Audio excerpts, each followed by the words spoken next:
Good afternoon all of you. हमारा subject क्या चल रहा था? कॉन्ट्रैक्ट सेकेंड, जिसमें लास्ट वीडियो में मैंने आपको इसकी डेफिनेशन समझाई थी, पार्टनरशिप की डेफिनेशन है। नेक्स्ट फिर इसके मैंने आपको राइट समझाए थे, ठीक है। अब है हमारे पास लायबिलिटी। इनकी लायबिलिटी क्या है? किसकी? पार्टनर की। तो इसमें किस टाइप से क्वेश्चंस बनते हैं, जैसे क्वेश्चन नंबर 1 है,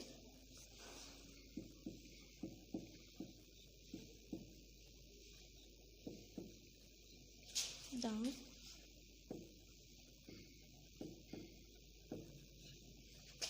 म्यूचुअल राइट्स एंड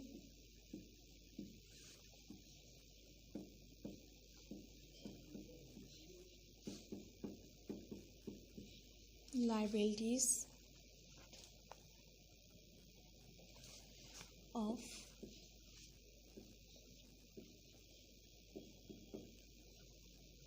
पार्टनर। ठीक है, क्या है इसकी लायबिलिटीज? तो साझेदारी के परस्पर अधिकार और दायित्वों का वर्णन है। भारतीय साझेदारी अधिनियम की धारा 13 सेक्शन कितना? 13, ओके। इसके अंतर्गत साझेदारी के पारस्परिक अधिकार और दायित्वों का उल्लेख किया गया है। इस धारा के अनुसार साझेदारों के बीच की गई संविदा के अधीन नंबर फर्स्ट है, व्यापार के संचालन में भाग लेने के लिए कोई साझेदार मेहनताने का कोई अधिकार नहीं होगा। नेक्स्ट, अर्जित लाभ में साझे के दौरान समान हिस्सा बांटने के अधिकारी होते हैं और फर्म द्वारा उठाई गई हानि में समान रूप से अंशदान करेंगे। नेक्स्ट, जहां कोई साझेदार अपने द्वारा लगाई गई पूंजी पर ब्याज का अधिकार हो, वहां ऐसा सूद सिर्फ मुनाफे से ही देय होगा। नेक्स्ट, व्यापार के निमित्त उस पूंजी से अधिक जिसके लगाने का करार उसने किया हो, कोई भुगतान करने या पेशगी देने वाला साझेदार उस पर 6% प्रतिवर्ष सूद ब्याज का अधिकारी होगा। नेक्स्ट, किसी साझेदार द्वारा निम्नलिखित सूदों में किए गए भुगतानों को और उठाए गए दायित्वों के संबंध में फर्म अपनी क्षतिपूर्ति करेगा। नंबर फर्स्ट, व्यापार के सामान्य और उचित संचालन में। नेक्स्ट, किसी आपातकाल से फर्म को हानि से बचाने के लिए ऐसा कार्य करने में, जैसा कि किसी सामान्य विचारशील वाले मनुष्य द्वारा तमाम परिस्थितियों में ही अपने ही मामले में किया जाएगा। नेक्स्ट है, फर्म के व्यापार में संचालन में किसी साझेदार से जानबूझकर की गई गलत के कारण फर्म को हानि के लिए वह फर्म की क्षतिपूर्ति करेगा। किसमें है ये? 13, ठीक है। अब किस किस टाइप से करेगा? नंबर फर्स्ट,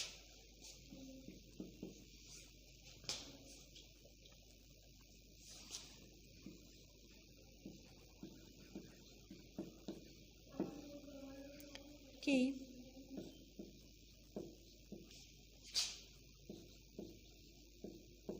प्रबंध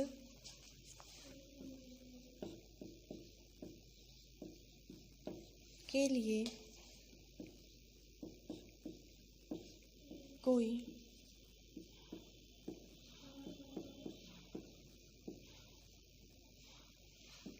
नहीं। ठीक है, तो फर्स्ट पॉइंट है किस किस टाइप से करेगा?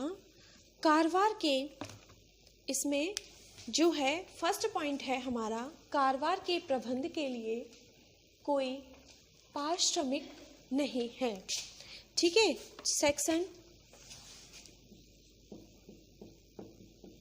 30 के सब क्लॉज का में कहा गया कि कोई भी साझेदार साझेदारी फर्म के कारोबार की अपेक्षा कितना ही अत्यधिक कार्य में क्यों न करता हो, साझेदार फर्म का स्वामी होता है, सेवक नहीं, अतः वह अपने कारोबार के संचालन के लिए कोई पारिश्रमिक पाने का हकदार नहीं है, किंतु यह नियम साझेदारों के लिए बीच संविदा के अधीन है और प्राय साझेदारों के प्रबंध करने वाले साझेदारों का वेतन या कमीशन देने की प्रथा पाई जाती है। ठीक है,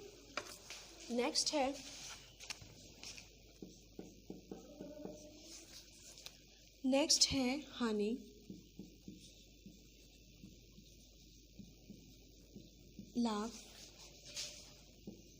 में बराबर भाग का अधिकारी। ठीक है, सेक्शन 13 का ख। नेक्स्ट जो पॉइंट है उसमें क्या है, हानि लाभ में बराबर भाग का अधिकारी। किसी करार के अभाव में प्रत्येक साझेदार को अर्जित लाभ में बराबर का अंश पाने का अधिकार है। इसके साथ ही यदि व्यापार में हानि होती है तो उन्हें समान अंश भी करना होगा। साझेदार इसे करार के अंतर्गत उनके हिस्से किसी भी अनुपात में निश्चित कर सकते हैं। ठीक है, नेक्स्ट है थर्ड,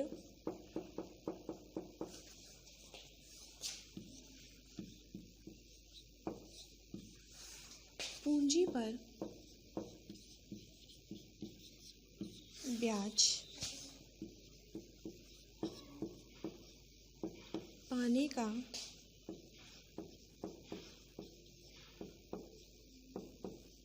अधिकार। ठीक है, नेक्स्ट फोर्थ है अग्रिम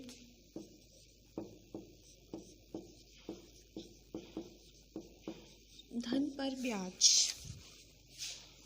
नेक्स्ट है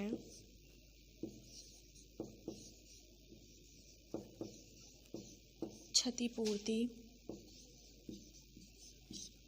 करने का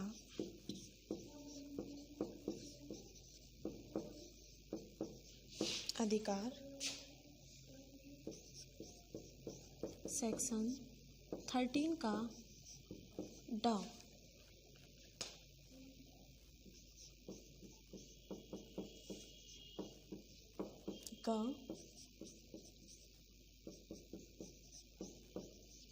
घ। ठीक है, तो अब नेक्स्ट क्या है, अग्रिम धन पर ब्याज। सेक्शन 13 का घ में यह उपबंध किया गया है कि यदि किसी साझेदार में अपने अंश से अधिक पूंजी का भुगतान किया हो या कुछ धन अग्रिम कर दिया गया हो तो 6% वार्षिक ब्याज की दर से ब्याज पाने का अधिकार होता है। अतिरिक्त पूंजी के अंशदान के लिए प्रत्येक स्थिति में ब्याज का भुगतान करना पड़ता है, चाहे साझेदारी फर्म को कोई लाभ हुआ हो या नहीं। आपसी करार से साझेदार ब्याज की दर में परिवर्तन भी कर सकते हैं और अधिक ब्याज दे सकते हैं। इसका कारण यह है कि ऐसा धन भागीदार की पूंजी में नहीं होता, बल्कि यह फर्म को ऋणी होता है। ऐसा धन फर्म के कारोबार के लिए दिया जाता है। यह नियम वहाँ लागू नहीं होता जहाँ एक भागीदार दूसरे भागीदार का व्यक्तिगत रूप से फर्म की पूंजी के भुगतान हेतु धन देता है। ऐसी दशा में यह एक व्यक्तिगत ऋण होता है और फर्म से उसका संबंध नहीं होता है। नेक्स्ट है क्षतिपूर्ति करने का अधिकार। किसी साझेदार द्वारा किए गए भुगतान तथा अपने ऊपर लिए गए दायित्वों के संबंध में फर्म द्वारा क्षतिपूर्ति की जाएगी। नंबर फर्स्ट, जो उसके फर्म के व्यापार में साधारण तथा उचित संचालन के लिए किया गया हो। नेक्स्ट, जो उसने फर्म को हानि से बचाने के लिए आपत्ति काल में किया गया हो, व साथ ही उसने ऐसा कार्य इस प्रकार किया जैसे कि एक सामान्य विवेकशील व्यक्ति उसी प्रकार की परिस्थितियों में करना है। ऐसे मामलों में फर्म का दायित्व इस सिद्धांत पर आधारित है कि कोई प्रमुख अभिकर्ता द्वारा व्यापार के दौरान में अपने अधिकार के क्षेत्र में भीतर किए गए कार्य के लिए हमेशा उत्तरदायी होता है। इस प्रकार इस धारा का तात्पर्य यह है कि साझेदार दो मामलों में फर्म से क्षति प्राप्त करने का अधिकार रखता है। प्राथमिकता उसने व्यापार के सामान्य और उचित संचालन में भुगतान किया, ठीक है, और दूसरी फर्म को किसी आवश्यक संकट से बचाने के लिए भुगतान किया। ऐसा कार्य उस स्थिति में होना चाहिए जिस स्थिति में एक सामान्य बुद्धि वाला व्यक्ति करता है। अब आता है नेक्स्ट 6, जिसमें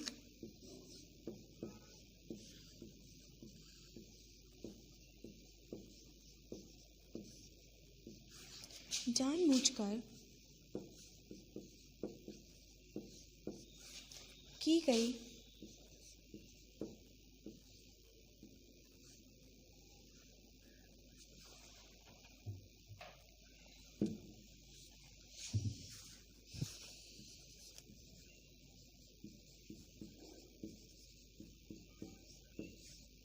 असावधानी के लिए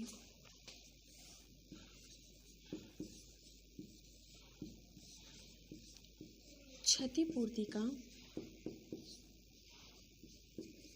दायित्व, ठीक है। इसमें क्या बताया गया है लास्ट पॉइंट में कि जानबूझकर की गई असावधानी के लिए क्षतिपूर्ति का दायित्व क्या है। यह एक साझेदार जो फर्म का व्यवसाय चलाने में जानबूझकर असावधानी का कार्य करता है और उसमें सह साझेदारियों को यदि क्षति पहुंचाती है तो वह अपने इस कार्य से पैदा हुई क्षति को पूरा करने के लिए बाध्य होगा। तो ये इसके क्या है, इसकी लायबिलिटी, ठीक है, इसकी क्या थी इसकी ये लायबिलिटी किसकी थी, पार्टनर की, ठीक है।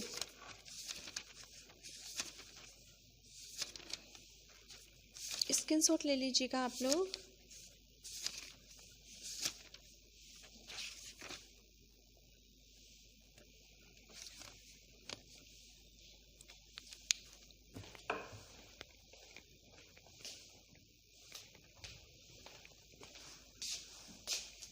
ठीक है, नेक्स्ट है हमारे पास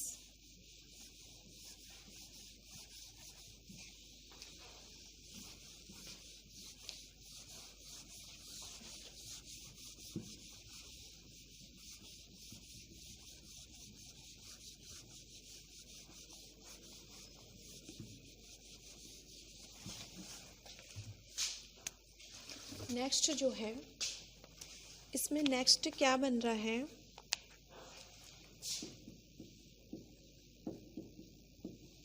नेक्स्ट टॉपिक है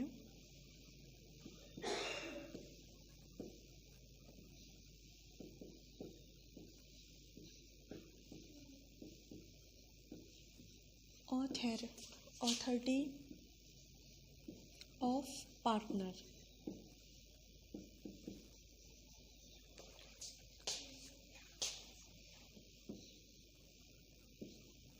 As an agent of the firm, okay. तो इसमें किस टाइप से ये जो नेक्स्ट टॉपिक है, किस टाइप से क्वेश्चन बनते हैं कि साझेदार से विवेचित प्राधिकार के क्षेत्र को निश्चित कीजिए तथा इस पद पर कोई प्रतिबंध हो तो उन्हें इंगित कीजिए, ठीक है। तो जो नेक्स्ट टॉपिक है वो क्या है, employed authority of the partner as an agent of the firm. Firm के अकॉर्डिंग क्या है, तो इसकी जो डेफिनेशन है वो सेक्शन किस में दी गई है, 19 में दी गई है। इन 22 के उपबंधों के अधीन किसी साझेदार द्वारा फर्म के व्यापार को चलाने के लिए सामान्य रीति से किया जाना वाला फर्म के व्यापार को चलाने के लिए सामान्य रीति से किया जाने वाला कार्य फर्म बंधक कार्य होता है, ठीक है।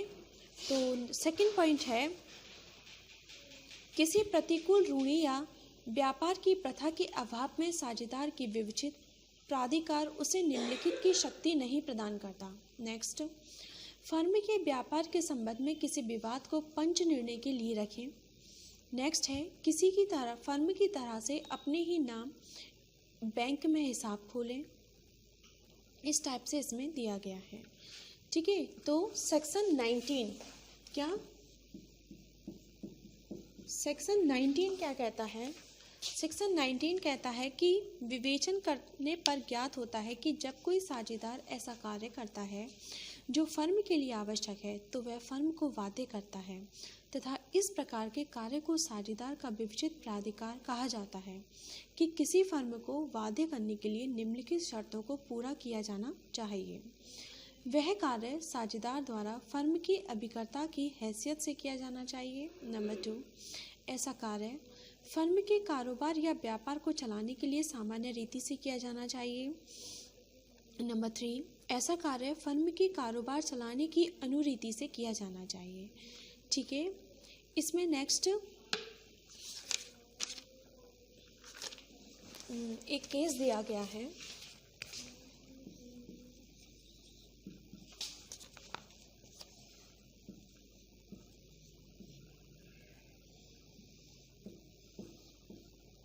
वर्सेस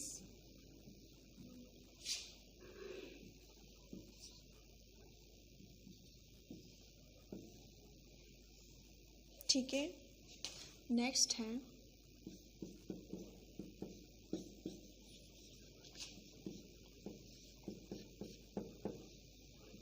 बैंक ऑफ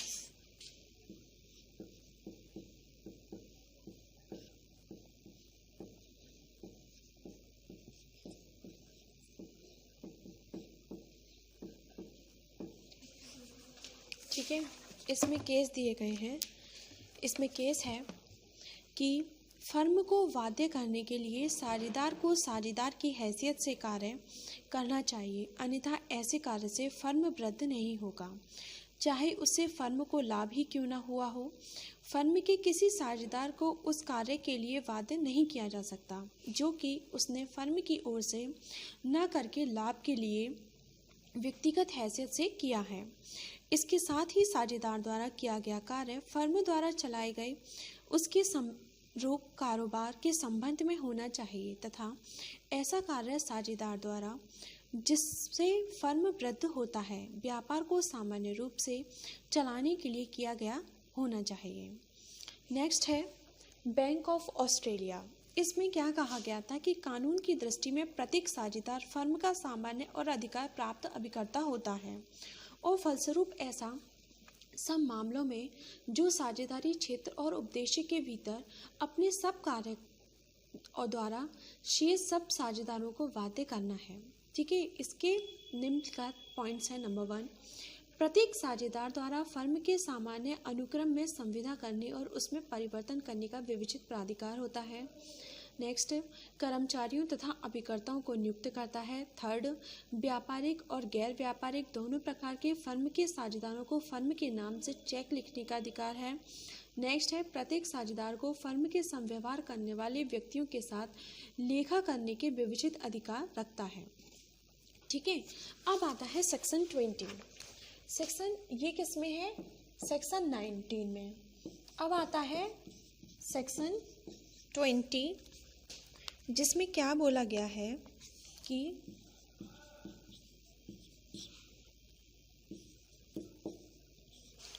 साझेदार के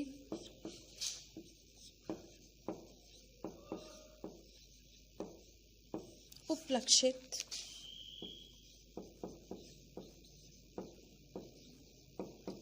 प्राधिकार का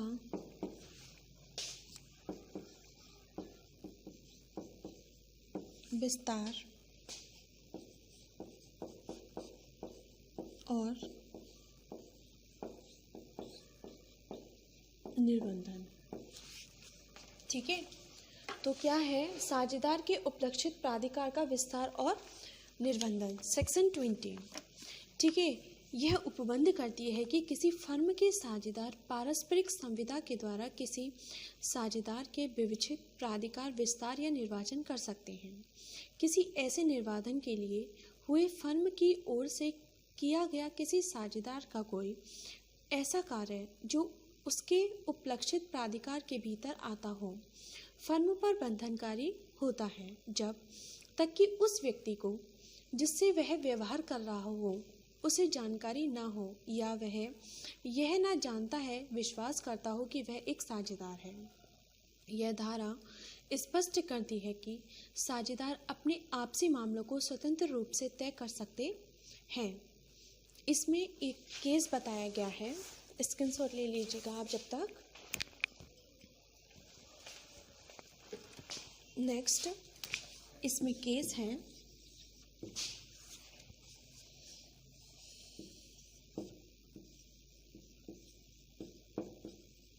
प्रेमा भाई वर्सेस ब्राउन। ठीक है, इसमें क्या बताया गया कि साझेदार अपने आपसी मामलों को स्वतंत्र रूप से तय कर सकते हैं। वे संविदा द्वारा किसी साझेदार के विवक्षित प्राधिकार को बढ़ा सकते हैं या उसे घटा भी सकते हैं, उस पर प्रतिबंध लगा सकते हैं। ऐसे प्रतिबंध के बावजूद किसी साझेदार द्वारा फर्म की ओर किया गया कोई कार्य जो उसके गर्वित अधिकार के क्षेत्र में है, फर्म को आबद्ध करता है और तीसरा पक्ष को ऐसे कार्य के प्रति दायी ठहरा सकता है केवल इस बात से कि किसी साझेदार ने एक या दो बार अपने स्पष्ट प्राधिकार क्षेत्र की सीमा से अधिक कार्य किया।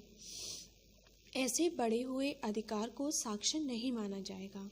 इसके लिए साझेदारों के बीच अभिव्यक्त या विभाजित करार का दिखाना आवश्यक है। इसमें फिर एक केस है प्रेमा बाई वर्सेस ब्राउन। ठीक है, इस केस में क्या बताया कि इसमें साझेदारों को 200 रुपये तक के बिल के भुगतान करने का प्राधिकार था। फर्म के एक साझेदार ने अपने प्राधिकार के क्षेत्र में अधिक कार्य करते हुए 100 रुपये के 2 वचन प्रॉमिस नोट वादी के पक्ष में लिखे। वादी को उस साझेदार के सीमित प्राधिकार के बारे में ज्ञान था, किंतु उसको यह भी मालूम था कि उसने पहले फर्म में 2-3 हजार रुपये के बिल का भुगतान स्वीकृति की थी। वादी द्वारा फर्म के विरुद्ध बात चलाए जाने पर अभी निर्धारित किया गया कि फर्म संपूर्ण राशि देने के लिए उत्तरदायी नहीं है, क्योंकि इस प्रकार के व्यापार बिलों का भुगतान करना साझेदार के विवक्षित प्राधिकार के क्षेत्र में नहीं आता है। जहां किसी साझेदार के विवक्षित प्राधिकार पर संविदा द्वारा कोई निबंधन लगा दिया है, तो इसकी सूचना उन व्यक्तियों को अवश्य दी जानी चाहिए जो उस फर्म के संव्यवहार करते हैं। यदि ऐसे तीसरे व्यक्तियों को निबंधन की सूचना नहीं है, तो वे इससे प्रभावित नहीं होंगे। यदि तीसरा व्यक्ति साझेदार के सीमित प्राधिकार के बारे में नहीं जानता है, तो साझेदार के कार्य द्वारा फर्म वादे नहीं होंगे, किंतु यदि इस बात का ज्ञान होते हुए भी वह फर्म से संव्यवहार करता है, तो ऐसी दशा में साझेदार के कार्य के लिए फर्म दायी नहीं होंगे। ठीक है, तो आज के लेक्चर में मैंने आपको क्या बताया, पहले आप स्क्रीनशॉट ले लीजिए।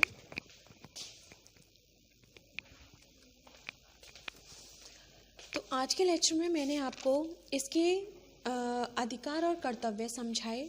पार्टनरशिप के फर्स्ट लेक्चर में मैंने आपको इसकी डेफिनेशन समझाई थी, इसके अधिकार और दायित्व समझाए।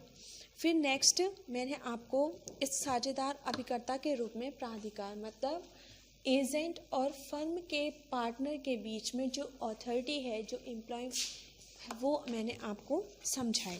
ठीक है, अब नेक्स्ट वीडियो में मैं आपको इसके फर्म के दायित्व क्या होते हैं, किस टाइप से होती है, ये बताऊंगी। ठीक है, तो आप लोग सबसे पहले अपनी बुक्स परचेज कर लीजिए, नोट्स ले लीजिए, एडॉक ले लीजिए, कुमार वेयर एक्ट जो भी आता है वो ले लीजिए। इसके साथ साथ कोविड में आपको ये शॉर्ट नोट्स की जो वीडियो प्रोवाइड कर रहा है कॉलेज, इससे आपको ज़्यादा अच्छे से समझ में आए या नहीं आए, आई होप, मैं ये नहीं जानती हूँ, बट आपसे मैं यही कहूँगी कि आप लोग अपने कुमार और वेयर एक्ट को ले लीजिए, ताकि जब आप पढ़ने बैठें आपको समझ में आए कि आप क्या पढ़ रहे हैं। ठीक है, और आपको समझ में भी आएगा। स्क्रीनशॉट ले लीजिए आप लोग।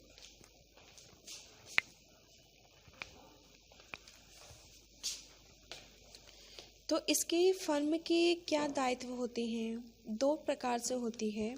एक तो दोषपूर्ण कृत्य के लिए और एक नॉर्मली आपको ओरली समझाती हूँ नेक्स्ट वीडियो में जो मैं बताऊँगी आपको। फर्म के क्या दायित्व हैं? एक तो साझेदार के दोषपूर्ण कृत्यों के लिए होता है और एक फर्म की संपत्ति तथा धन के कुप्रयोग के लिए होता है। ठीक है, ये दोनों मैं आपको बताऊंगी। सेक्शन 25 और 26 के बारे में इसमें बताया गया है।